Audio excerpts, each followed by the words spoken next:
Tasha, a generation or more ago, if you wanted anyone to experience what you experience at church, you had to do it a different way. You had to physically call them on the phone. You had to go pick them up. Or you had to do the wonderful knocking on a door of people you didn't know and inviting them to your church. I have never met a human being who enjoyed doing that. I'm not sure that I've ever met a human being where it worked, but a generation ago you just used the tools that you had. Today we have different tools, and we believe in using every tool we can. If it's not illegal and it's not immoral, we will use it. And at this point, cell service and the internet's not illegal and it's not immoral. So we use that. I want you guys to know that those of you who've been pulling out your cell phones and you've been inviting people right at this time to join our Facebook Live feed at Remade Church, you are growing a church. You have been more effective in the last 2 weeks than probably people who knock on doors cold calling have been in 2 years. So I would just ask you to keep doing that.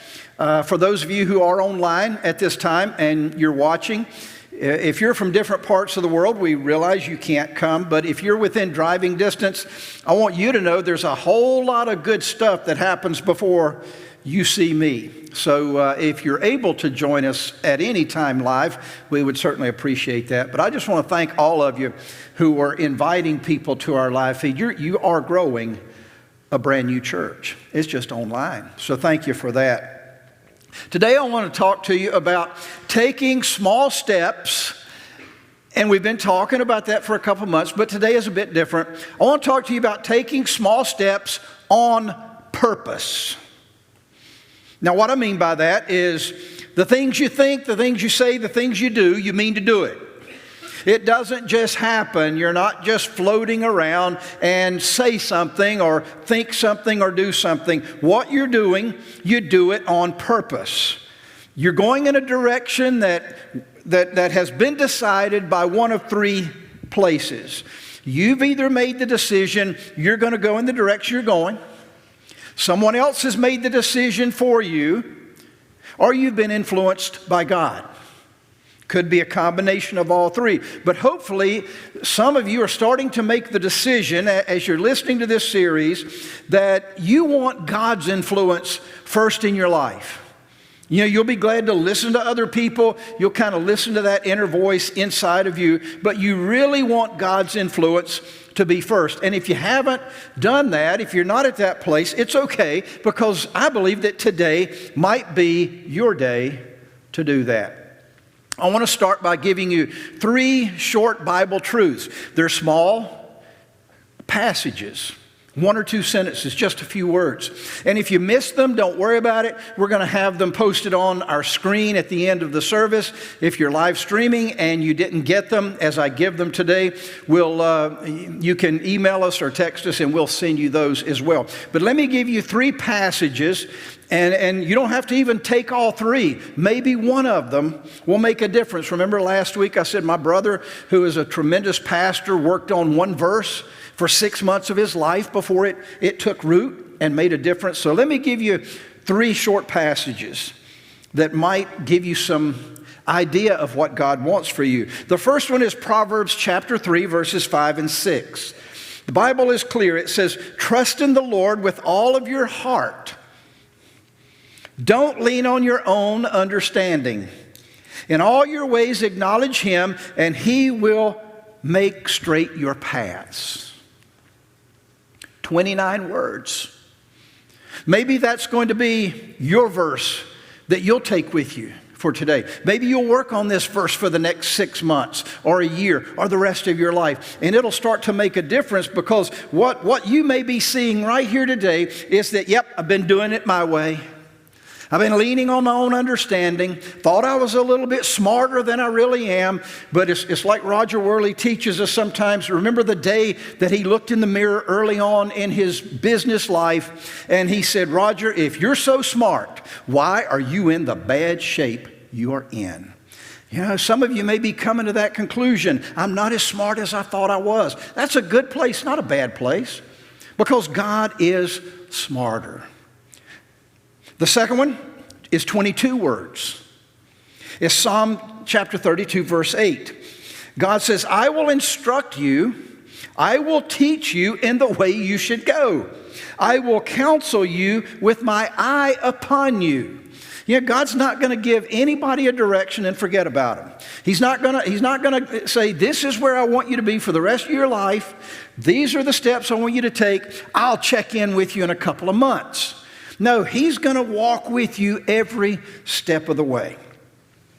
The third truth that I want to share is 31 words. It's Isaiah chapter 48, verse 17. Thus says the Lord, your Redeemer, the Holy One of Israel. I am the Lord your God, who teaches you to profit, who leads you in the way you should go. Back last year, we studied Psalm 23 for a long time. And remember, God leads us. That whole passage, Psalm 23, is about God leading us places that we can't get ourselves. And in this psalm, it's saying God wants to teach you how to profit in your life. He wants to lead you in the way you should go. So I hope one of those passages might make a difference for you, and maybe you'll claim it as your own. It's been a couple of years now. Jackie and I were in the mountains of North Carolina. We love it there. And I saw a bumper sticker, and it was very simple. It said, not all who wander are lost. W-A-N-D-E-R. Not all who wander are lost. Man, I stopped the car, wrote it down on a napkin. I said, that's one of the best things I've ever seen, one of the best things I've ever heard. I love that verse. Not all who wander are lost. And I kind of adopted that until I actually thought about it biblically. And then I had to change my tune. Because when I just wander through life, I'm not following God on purpose. Because God doesn't just set people to wandering around. Now, I'm not talking about taking a vacation. It's okay to wander around then. I'm not talking about a day where you just take off of work and goof off a little bit. No, wander around all you want. But day to day, day in and day out, not knowing where I'm going and not really caring, not believing God has a direction for me, wandering around, it will never get you where God wants you to be. It just won't. A few years ago, in a message, I passed out a card, and some of you probably still have it. And I called it a My Responsibility card. And on the top of the card, it was just a 3x5, and I still have mine. It's in a very prominent place. And the title was, God Has Trusted Me With. And then it had a bunch of lines. And I just asked the church, I said, just fill that out. God has trusted me with. Now, that was a long time ago. I still look at mine very often because I had 5 things on the list. God has entrusted me with, number 1, Jackie, my wife. I have to man up. I have to take care of business no matter what. I have to treat her like a princess that I actually do every minute of every day. Sometimes I lie. Jackie's first on my list. Lydia, my youngest daughter, she was second on my list, but I marked her off because she got married. I think they're in the room today. She's first on Joel's list now. I don't worry about her. He should, but I don't. I marked her off. I wasn't being derogatory. I wasn't cutting her out of the will. I mean, she's going to get her $150 when I die. It doesn't matter. I mean, she's going to get it.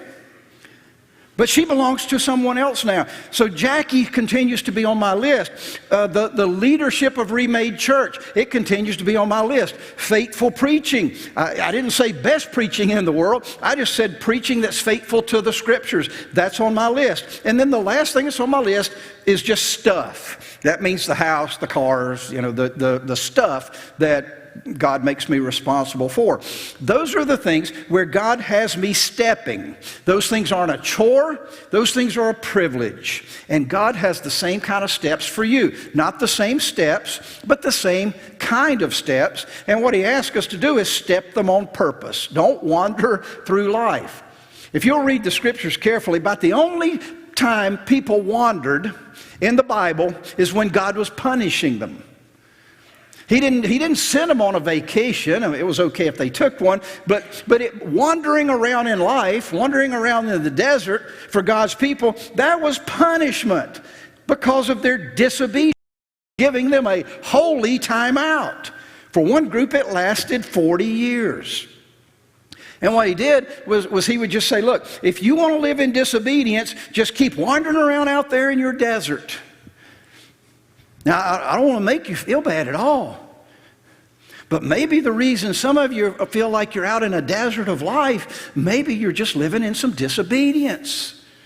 Now, that's not to beat you up. It's to have you think about it, maybe make a change today and start following God on purpose.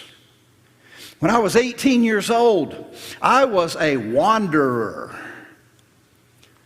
When I was 19 years old, I was in the ministry. I wasn't wandering anymore. How did that happen in the course of 1 year? Well, actually took a little longer than that. But the good part of wandering around, not when you're older, because there's just more responsibility, but when you're younger, one good thing about wandering around is when you wander around, you can kind of figure out what you're not good at. You know, you try this, you try that, you kind of figure it out. And when you figure out, these are the things I'm bad at, these are things I'm not good at, it shouldn't make you feel bad, it ought to make you feel good. It's good to figure out what you're not good at, but it's also good to figure out what you are, because God makes everybody good at something. Everybody's good at something. I went to college, and I wandered through a lot of different courses. I was telling someone in the praise team before the service began, I said, I tried to be an accountant. That's why I don't touch church money.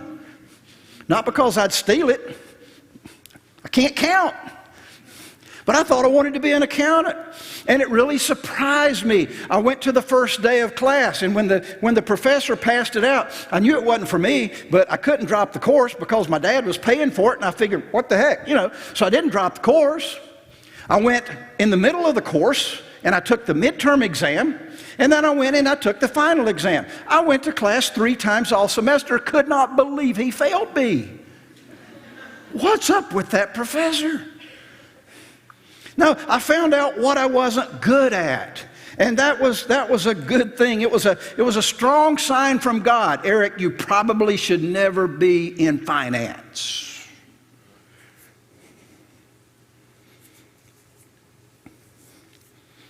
See, I was just taking a few small steps. This is important. But they were all in the wrong direction. Every one of them in the wrong direction. But God was showing me, He was shutting doors. He was showing me in all of those dumb directions that I was taking, He was showing the one direction I could go into and be very successful. When I said, I'm going to start taking some small steps toward ministry, then everything started to fall into place. And it will for you too. If you're beating your head or your heart against the wall right now and it's not happening, it might just be a timing issue, but at least consider that you might be taking steps in the wrong direction. I encourage you to read John chapter 5, because there's a wonderful story in John 5 about a sick man. And he's a sick guy, and there was this pool of water in Jerusalem that a rumor had started that at a certain time, if you could get into this pool of water, you'd be healed. And people would flock to this pool. So he crawls to the edge of the pool every day, for 38 years. Now let that sink in. He goes to the pool, best he can, drags himself to the pool every day for 38 years. This guy was taking daily steps because he wanted to be healed. The problem was, all of his steps were in the wrong direction. He was following the crowd, and the crowd is rarely right. So he's there 38 years. Jesus walks by. All the people are around this pool. And here's the guy. He's stretched out, can't get into the water. And Jesus walks by and he says, "Hey, pal, do you want to get well?" What kind of dumb question is that? What do you mean, do I want to? Doesn't everybody want to get well? Apparently not. Now, the guy could have just said, "Yep, I want to get well," but he didn't. He said to Jesus, he said, "I've been coming here 38 years, and when the water's right, no one will help me get in." Yeah, I might have tried to forge a friendship or two over that time, just thinking out of the box. But this guy, not only is he taking wrong steps for 38 years, now he's blaming everybody else. If somebody would just help me get into the pool, then I could be healed. Listen, maybe you've been going in the wrong direction. At least consider that today. Some of you would probably say, all my life, I've known God had a better plan for me, but I haven't found it. Look, that's fair enough. You're in a great place if that's you. I mean, at least you know where you stand, that you haven't found God's plan for your life yet. But here's what I'm believing, and I know it can happen if you'll try it. I believe that for some of you, the next decision you make, or the next direction you take, is going to be the one. And it could be one of you. But it will most likely have to be a different decision, a different direction. Now Jesus, he went on to heal the sick man. But in effect, what Jesus was saying is, friend, if you're tired of being sick, then stop doing things that keep you sick. Isn't that simple? Just stop doing the things that keep you sick. Change. Make a decision to change. This past week, I went to see my doctor, Dr. Farah. He's a good guy. They call it a wellness visit. So I go to see Dr. Farah, and things checked out pretty well, but he gave me several suggestions as to how things could even be better. And then he gave me a follow-up date. And then I went out and got pizza, because I've got a long time now to play. And see, the reason you laugh is that's what we think. I actually did. I didn't get a pizza. I got a donut. But, either way, it was better. When I go back to see Dr. Farah, I'm not going to have to tell him whether I followed his instructions. He's going to be able to check my blood pressure, and he's going to be able to have me step on the scale, and he will know whether or not I followed his plan rather than my plan. It will be very simple. I wouldn't even ask you to raise your hand for everybody in this room who's ever been to a dentist and said, "Yep, been flossing every day." You lying bunch of toothless people. Look, the dentist knows. I have a friend who's a dentist, rode bikes with him for years, and I asked him once, I said, when I tell, your hygienist that I've been flossing, he didn't even let me finish. He said, "Eric," he said, all that Oreo, man, he said, "you can't hide it." He said, "We're going to find it." Look, they're going to know. God knows whether or not you followed instructions, and probably you do too. The biggest life changes typically come after we start making small steps, but in the right direction. When we started Remade Church, it was probably the biggest decision that we had ever made. I'm guessing, biggest decision we'd ever made. We couldn't see the future. We didn't know what was coming. So all we had during those days was just obedience to what we believed God was leading us to do. I mean, sometimes I think it would have been great to have started Remade last week and then boom, you're here. It didn't start that way.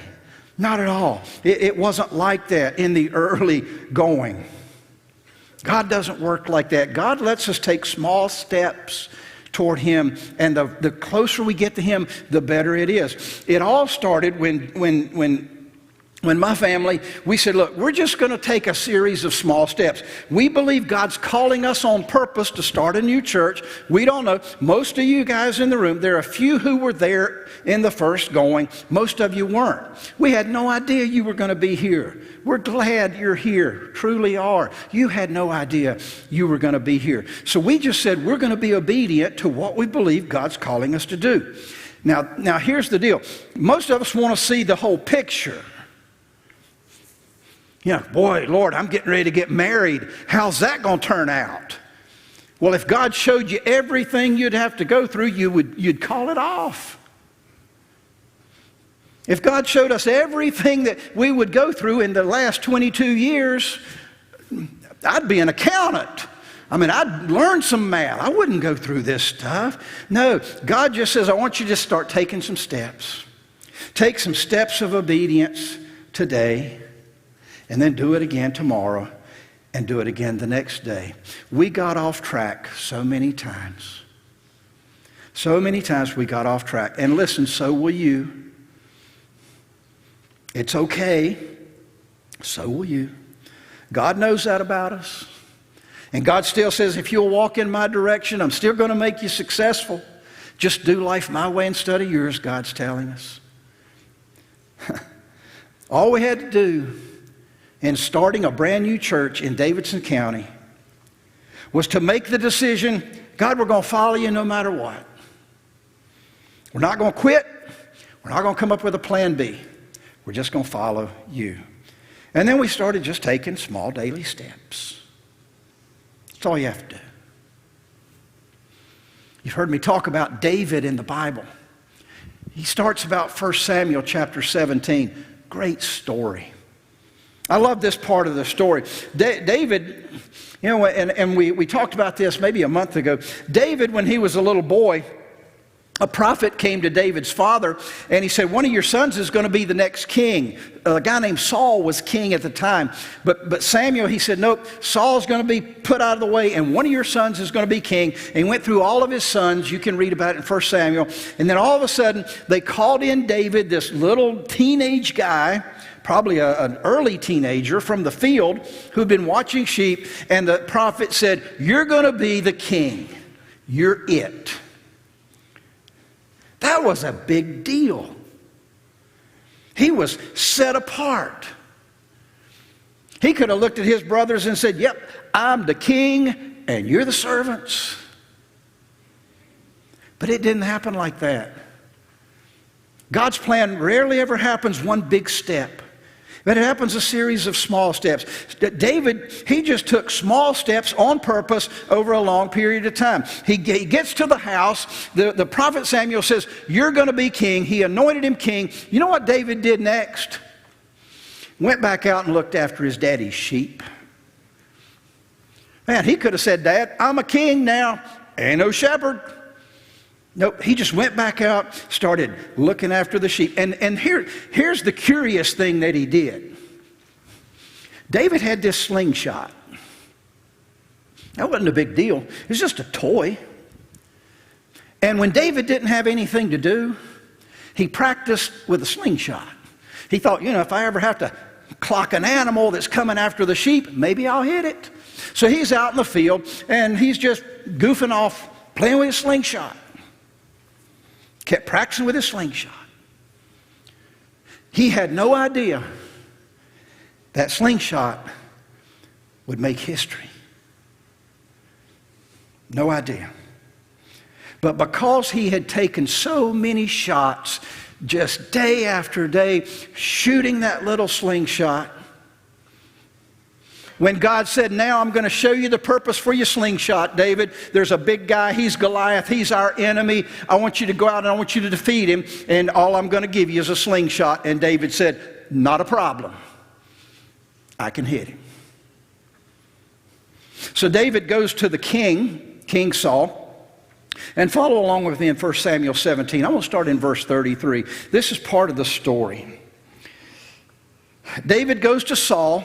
He wasn't there to fight. He went to take some lunch to his military brothers. David was still a shepherd. And he sees Goliath, this great giant of a man, yelling at God's army, and God's army's all scared, including his big brothers. And in verse 33, he says, I'll take care of this problem. And in verse 33, Saul the king says to David, you're not able to go against this Philistine to fight with him. You're just a youth. He's been a man of war from his youth. But David said to Saul, your servant used to keep sheep for his father. And when there came a lion or a bear and took a lamb from the flock, I went after him. I struck him and delivered it out of his mouth. If he rose against me, I caught him by his beard and struck him and killed him. Your servant has struck down lions and bears, and this uncircumcised Philistine, he's just like one of them. He's defiled the armies of the living God. And David said, the Lord who delivered me from the paw of the lion, from the paw of the bear, will deliver me from the hand of the Philistine Goliath. And Saul said to David, go, and the Lord be with you. Now this is an interesting part of the story. Because David, even though he had permission, wasn't exactly sure. I want you to know that when you decide to follow God's plan for your life, you won't do it in boldness. You'll probably do it with a pucker factor of about 100. Can you say that in church? Okay. It's okay to be scared. It's okay to not know what you're doing. He knows following him's a scary thing. He knows you're not going to know what you're doing right up front. He knows you might be a little insecure. David went after Goliath with his slingshot, and the story says it took him one rock to kill the giant. He right in the head. Killed the guy. And yet David, before he went into battle, he picked up 5 rocks. What's up with that? God didn't tell him to pick up 5 rocks. All he needed was 1 rock. David thought he might miss, and he might need a second. David was scared, and that was okay. God understands your fears. When you set out to follow him, he understands your fears. He understands that the biggest things in life start with the smallest steps on purpose. But sometimes we want to bypass the process. I guess it's been about 18 years ago. I had a friend, and he's still a friend. I haven't seen him in a few years. He approached me one day. He attended the church for a little while. He approached me and he said, I want to be a preacher like you. Well, I kind of thought what he was saying is, well, I want to be where you are.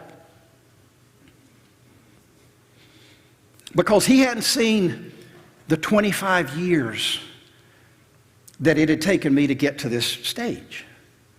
At that time, it's 25 years. So I thought about it a minute, and I said, so you want to be a preacher? Yeah. I said, you got a basement? He said, yeah. It's okay. Clean out your basement. Now, this is my advice for you would-be preachers. Clean out your basement, clean out your garage, whatever. Put you some chairs in there. Call all your friends and neighbors and preach a sermon. That's it. That's all you have to do. If God's in it, it'll grow.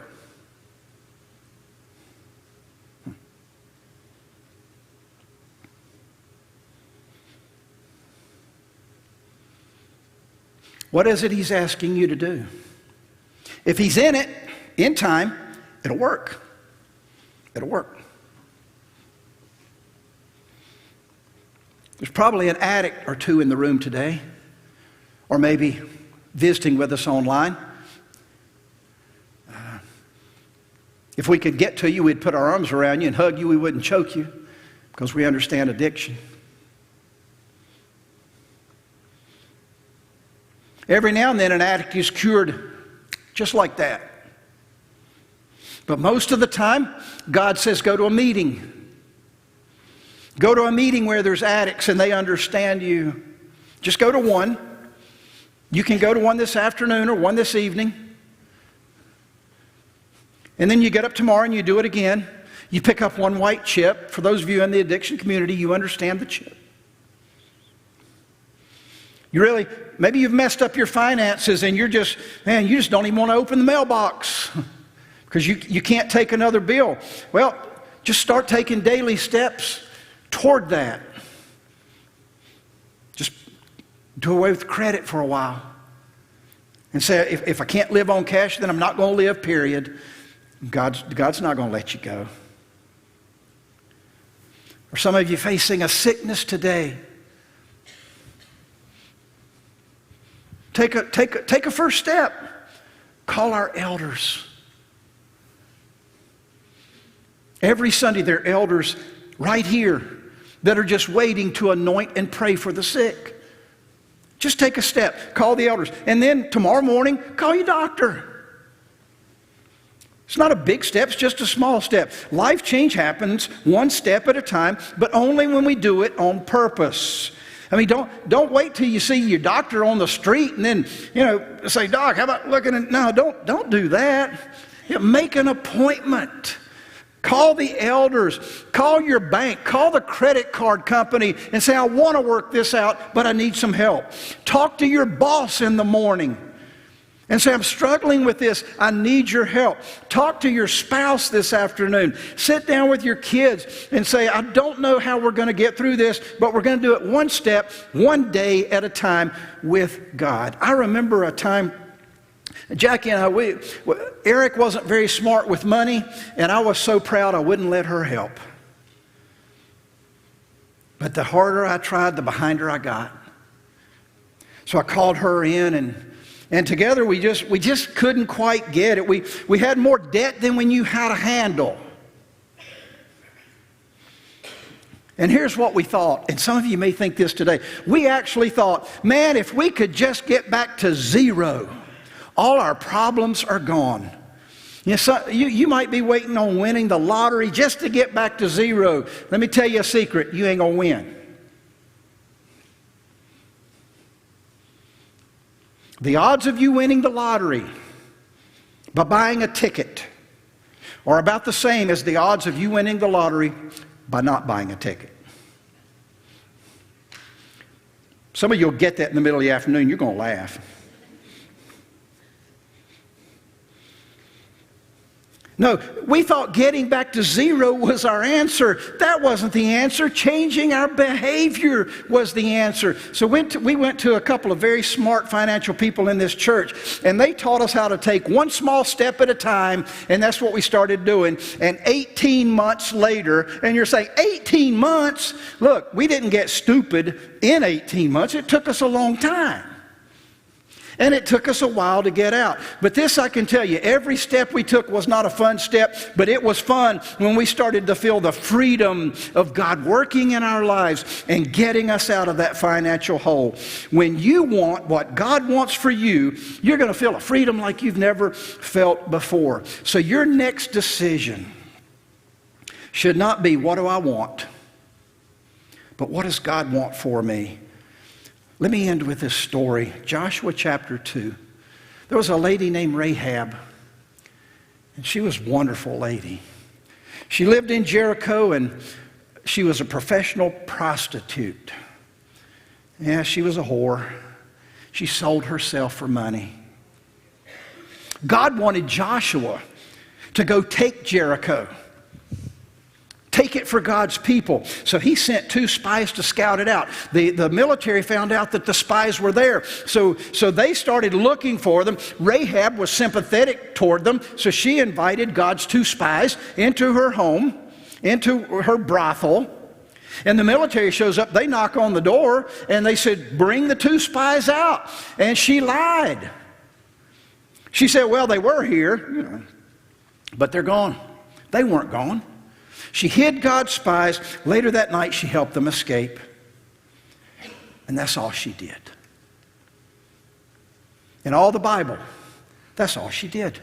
Took a couple of small steps where God wanted her to take. But listen, when Joshua and God's army went into Jericho, they wiped out everything. They destroyed everything, and they killed everybody except for Rahab and her family. And if you will trace the bloodline of Rahab the whore, you will find Jesus Christ. Small steps can make a huge difference. So start today. Whether it be your money or your schedule or an addiction or your health or your plans for life, start today. See what God will do. He's ready when you are. Let's pray.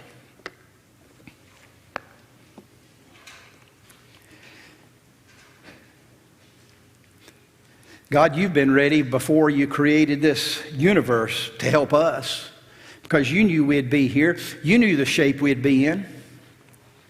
You knew every addiction, every money problem, every health problem, every spiritual problem. You knew every emotional problem. You knew everything we'd be facing.